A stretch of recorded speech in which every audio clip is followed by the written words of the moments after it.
तो फिर कब जाए?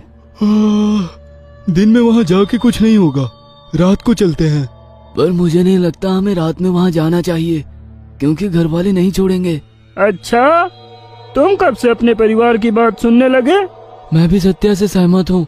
हम बिना बताए वहाँ चले गए और कुछ गड़बड़ हुई तो क्या करेंगे? परिवार वालों को तो पता भी नहीं लगेगा। लोग तो दिन में जाने से डरते हैं नदी पर। अरे पगले, हमें वही डर तो निकालना है उन सब के मन से।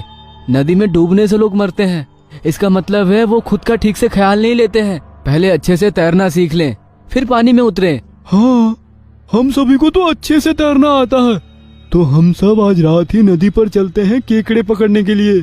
सब तैयार हो गए थे, पर फिर भी गुरु और वल्लभ की मन में शंका होती है।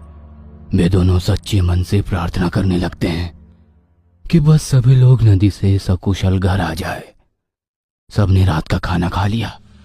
सब लोग ये कहकर घर से बाहर निकल जाते हैं कि थोड़ी देर गपशप के बाद घर आ जाएंगे। रात के 10:30 बज चुके थे। उस दिन ग्रहण शुरू हो गया था। चंद्रमा लाल दिख रहा था। सब हंसी मजाक करते हुए नदी के पुल पर इकट्ठे होते हैं। सब पुल पर रुक जाते हैं और नदी की ओर देखते हैं। रात की रोशनी में नदी का पानी लाल और काला दिख रहा था।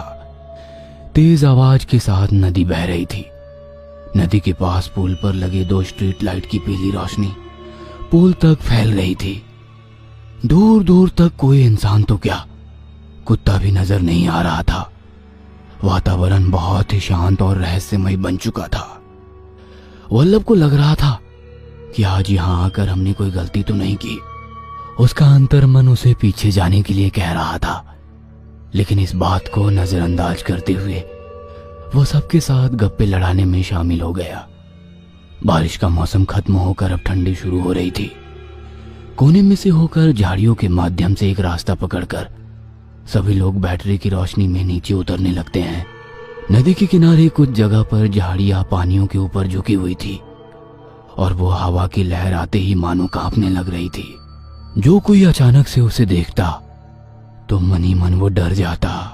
धर्मा सबसे आगे था। उसके दिमाग में ख्याल दौड़ रहे थे। साला यहाँ पर दिन में भी कोई आने की सोचता नहीं, और हम यहाँ आए हैं खुद से मरने के लिए, वो भी रात में। चलते चलते ही उसकी नजर पानी पर चली गई। पानी से मानो आवाज आ रही थी। कोई उसे मधुर स्वर में पुकार रहा था, धर्मा, मेरे प्यारे धर्मा, आ गए तुम? धर्मा। उसने सोचा कि दूसरे